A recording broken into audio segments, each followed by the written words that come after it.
ako'y natutuwa sa aking mga kapatid na nagbigay ng magandang awitin sa Iloilo. Una-una, miss ko yung ganong kulay na turquoise. Alala ko ang kulay na gamit na turquoise. Nung kami ay gumagawa pa ng mga damit, yung sa salita ng mga t-shirt, may nag-request sa akin na mga taga-dyan sa Talapia. Bakit kung ilang hundreds yun? Na ganyan ang kulay turquoise. Kanina pa rin isip namin yung sisila. Tawag sa kulay niya. Nag-plus sa isip ko turquoise. Yan, tawag sa kami niya. At doon sa kanilang kinanta, ay pinipigyan niya kung may mga ilang dito na hindi naiintindihan. Kung ano mga kanilang kinawin. Sa amin, ay malinaw na naiintindihan namin yung kanilang kinawin. Pero isang isahin na napakaganda na ang kaligtasan ay ibinigay kahit na hindi ka karamdaman. At yun yung ating pinapakaradaw ang kaligtasan. Amen. Sapagkat yun ay binigay nga. Kaya pinagkarapat yung ating alamin ang kwento sa Kristo. Siya na parito o pinako sa Kristo para sa mga masalahan. Ibig sabihin, hindi talaga karapat-dapat makasalatan eh. Pero doon na binigay yung kaligtasan. Okay, maintindihan ang ating pag-aralan sa gabi ito at ako'y nabigla nung mag-bisay si Pia Rome. Kasi na-expect ko talagang buo ako yan. Hindi makinig na mag-bisay. Kasi alam ko, meron na sabi sa akin Sir Manjit ng Salvador, ako na ako set ang kanilang programa ngayong gabi ko rin sa hindi namin nasahan.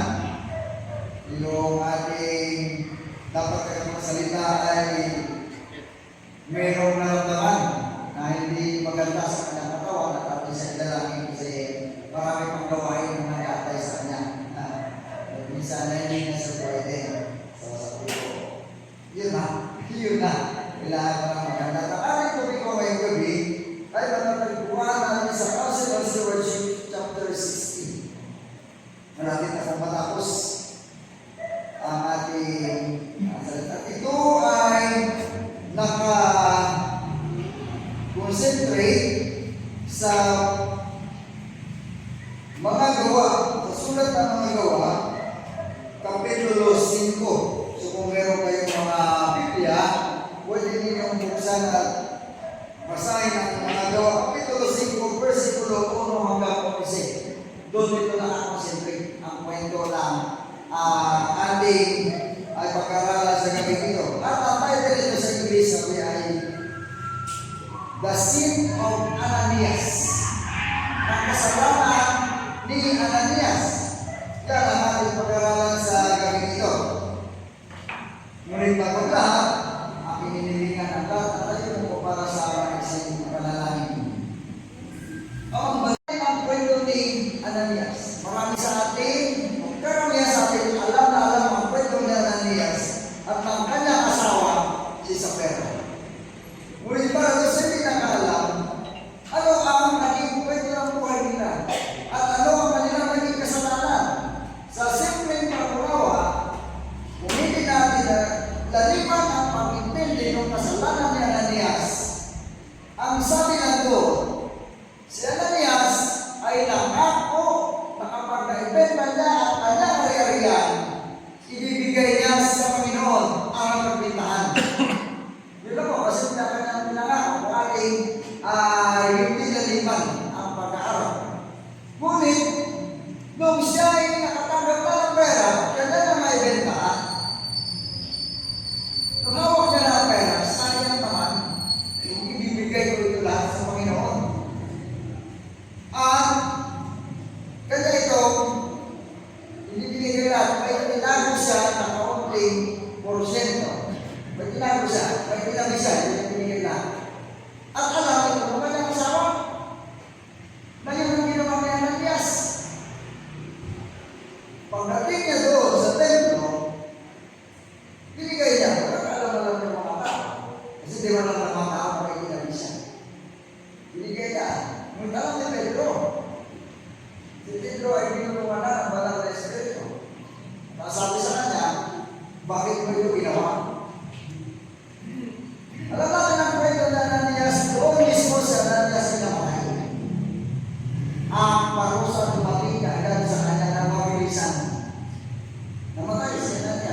dumating ang mga kabataan ay sa kwento ng Biblia para buhanin ang kanyang bahay at iniligay sa labas. At ng oras na nakalipas, dumating ang kanyang asawa. Pagdating ng kanyang asawa, hindi niya alam kung ano nangyari kay Ananias. Dumating si Sapphira.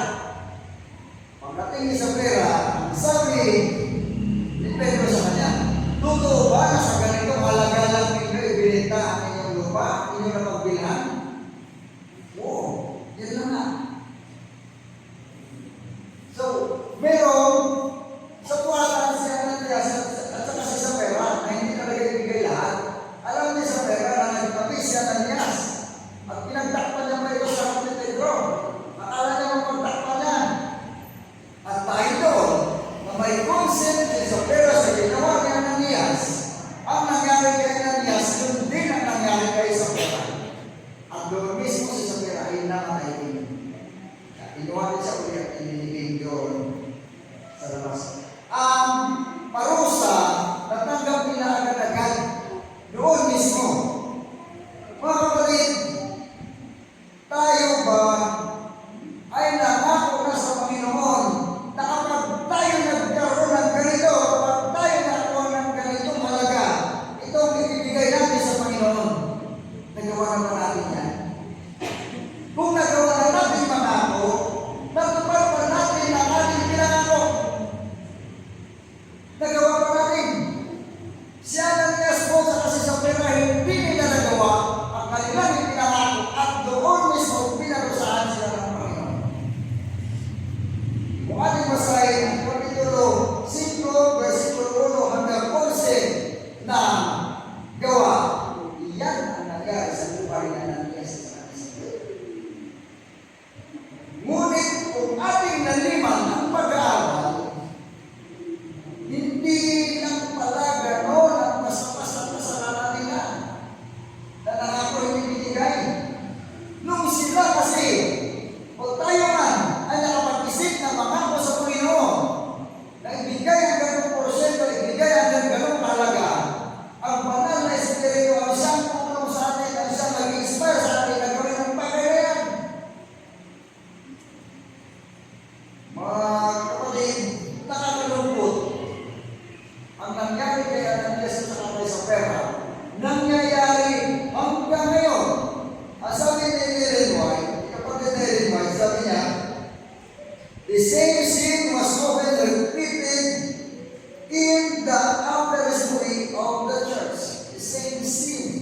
Ganon din ang kasalanan ay repeated na nangyayari.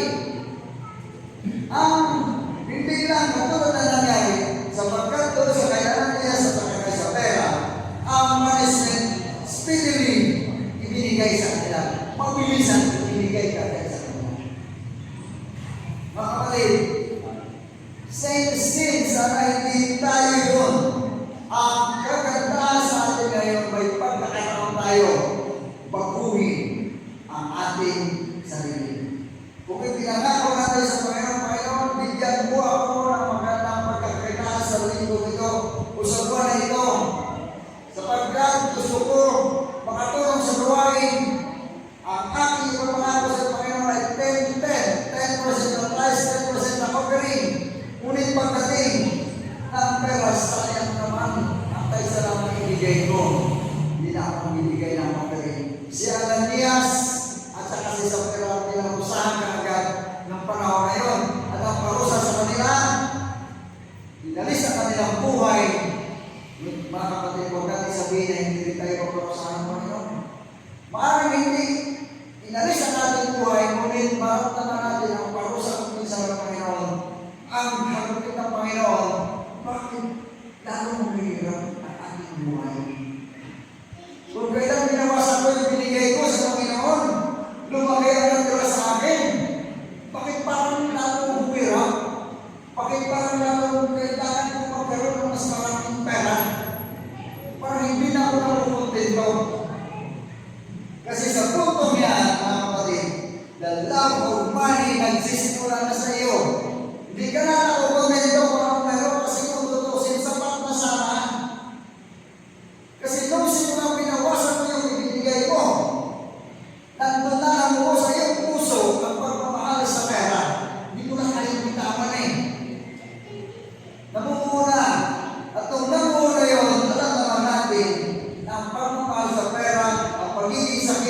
at ang pagiging makasarili ay kadalasan hindi nakakapagbigay ng pagluluwalhati sa Panginoon.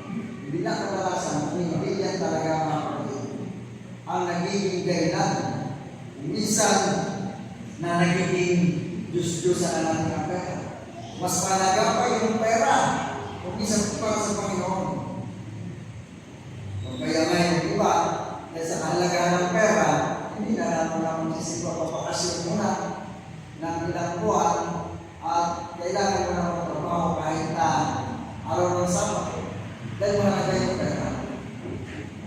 Hindi na magawa. Lumapit sa Panginoon ngayon, panghiling ang sapat ng Panginoon dahil malaga na yung pera. At kapag kaya na yung muna sa ating puso, ang muna sa ating isipan, yan ang pagsisimula na ng pag-aatake sa ating Satanas. Sabi, Satan has self-esteem with temptation. Si Satanas kasi sa atake, o nilalapitan tayo, o tinumulungan tayo ng temptasyon.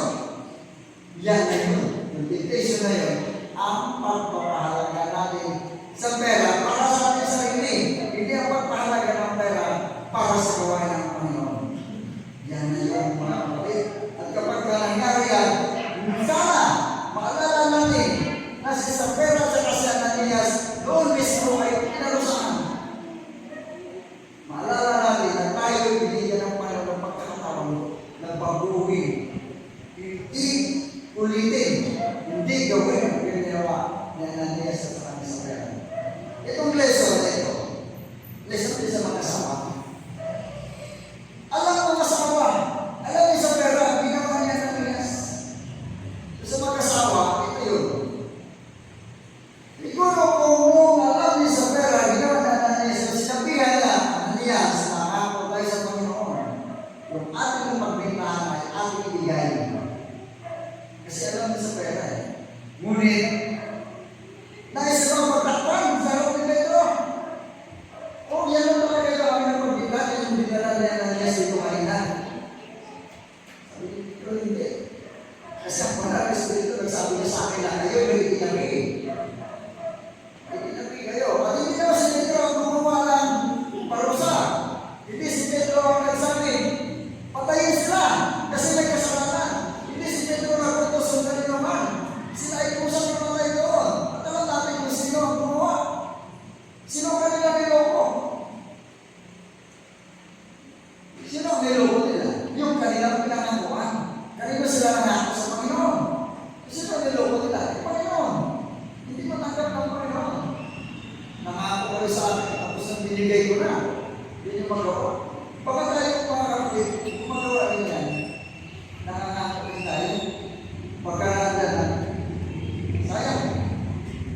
Pag kumita ka ng 10,000, 1,000 ang iyong tithes, nangako ka ng 10% na offering, 10. Another 1,000. 8,000 na naman natin ha. Yun ang pag-iisip na may pagmamahal na sa pera. 8,000 na lang natira. Ngunit isipin natin yung reverse. Wow, may 8,000 pa ako. May 8,000 pa ako. Isipin mo yun. Kapag dapat tayo sa pag-iisip natin. Panginoon, salamat, may 1,000 pa ako natira. Pero kapag naisip mo, may 8,000 na lang natira.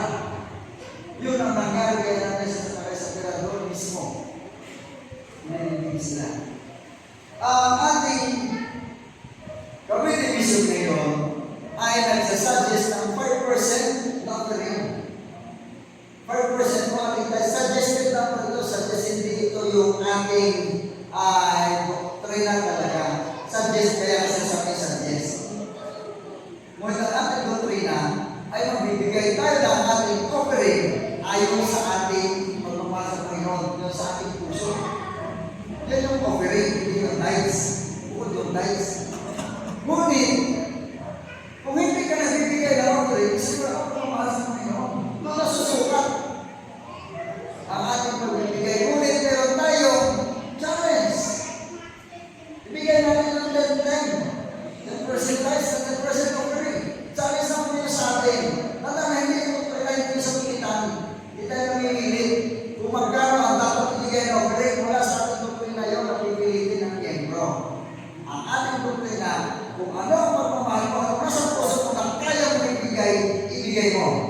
Kaya po tayo hindi ka ng patatak ang halaga kung magkano sa ating offering. Ngunit kung maisip mo, si Kristo ang buhay na ibinigay, offering hindi ka makapagbigay. Isip mo yun, kung gano'n kakamali ni Kristo, ang tanong ng pastor tayo na mag-alala, magkano halaga ng iyong buhay? Yes, yan ang buhay mo. Katupas ang buhay mo, buhay ni Kristo. Nagpakamatay siya para sa iyong buhay. Lahat. Yan ang buhay mo, hindi biro.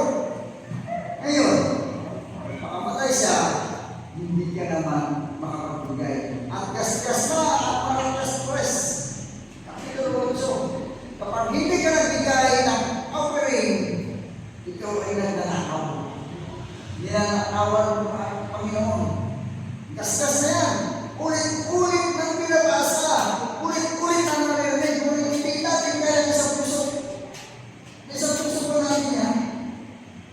Ang tithes and offering, kapag hindi mo binigay, ninanakawan mo ang Panginoon. Yung loko mo ang Panginoon. Panginoon, bigyan mo ang pagkakakitaan para makatulong ako sa gawain sa pamamagitan ng aking tithes and offering. Tithes na lang binigay, Panginoon, kasi ito yung sa doktrina. Kasi sa offering, wala namang takta o magkano. Pero hindi naman sinabi doon na zero. Wala namang binanggit na zero eh. Sa offering. Ang pinabanggit doon, ang bigay tayo ayon sa ating puso. Ngayon, kapag hindi natin ibinigay yun, tayo daw ay nagkakasala. At kapag tayo ay nagkasala, ang tanong na Ellen White sa atin, how will this man stand in the judgment? Hindi mo binigay at iyong pinangako, paano ka makatayo sa araw ng paghukom? Kaya mo bang tumayo sa araw ng paghukom? Kapag hindi mo yung ginawa. Yan ang tanong na Ellen White sa atin. Ngayon, sagutin natin niya sa atin sa atin. Kaya mo bang tumayo doon sa araw ng paghukom? Noong pagbigay ko ng aking tithes na hinayang ako sa offering, binawasan ko ang aking offering. Kaya ba? Hindi naman binawasan niya siya. Binawasan niya lang naman. Hindi niya naman talaga hindi binigay lahat. Nagbigay din siya eh. Binawasan niya lang. Ngayon, binawasan mo rin. Sabi ni kapatid na Ellen G. White, how will this man stand in the judgment? Makatayo kaya? Sa aklat ng Apocalypse, versikulo 20, Kapitulo 20, versikulo 11, hanggang versikulo sila sabi, at nakita ko ang isang malaking tronong puti at ang nakapupuro. Ang lupa at ang langit ay matakas sa kanyang harapan at wala na nagbuwang lugar para sa kanila. At nakita ko ang mga matay, mga dakila at mga hamak na nakatayo sa harapan ng trono at binuksan ang mga aklat. Binuksan din ang isa pang aklat, ang aklat ng buhay. Ito. At ang mga patay ay nagtulan ayon sa kanilang mga gawa, ayon sa nakatala sa mga aklat. Ang paghahatod ko ayon sa mga gawa ng bawat isa. Ano ang ating gawa? Baka ang gawa natin ay inuumit natin ang Panginoon. Mga kapatid, tayo ay binigyan ng task ng Panginoon para palaganapin ang kanyang balita ayon sa Mateo 24. First the gospel to the whole world. Sa anong paraan? Hindi naman tayo lahat pwede mag-missionary, hindi pwede tayo lahat pumunta doon. Sa pamamagitan ng ating tayo sa lottery, makakatulong tayo na i-preach ang gospel to the whole world. Nag-preach natin dito sa malapit, hindi natin tayo pumunta sa malayo, yung ating tayo sa lottery.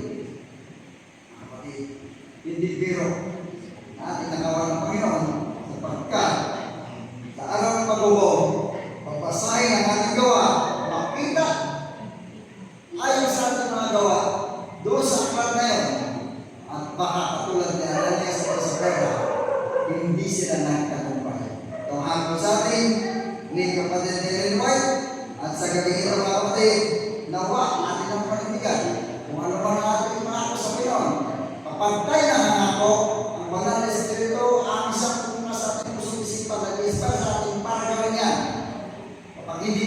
tinutupad ang sinasabi nila, ang kasalanan sa banal na espiritual ay unpardonable sin, unpardonable sin.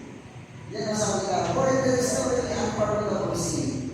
Ang unpardonable sin ay hindi po nililiman nga na malawat. But it makes sense. Dahil kapag ikaw ka ng banal na espiritu, hindi mo na magawang magiging mananawan. Wala na. Wala na sa puso mo, wala na bumubulong pa sa iyo. Kaya talagang nagiging ang unpardonable sin. Pag ulit-ulit mo na itong ginagawa, parang wala lang, that is also unpardonable sin. Mga kapatid. At kapag meron ka unpardonable sin, pagdating ng panahon, basahin mo yung gawa, sabihin doon sa iyong gawa, meron kang unpardonable sin o kasalanan hindi mapapatawad. Bakit? Ito yung kasalanan, hindi mo na nahingan ang tawad. Dahil paulit-ulit mo lang ginagawa, paulit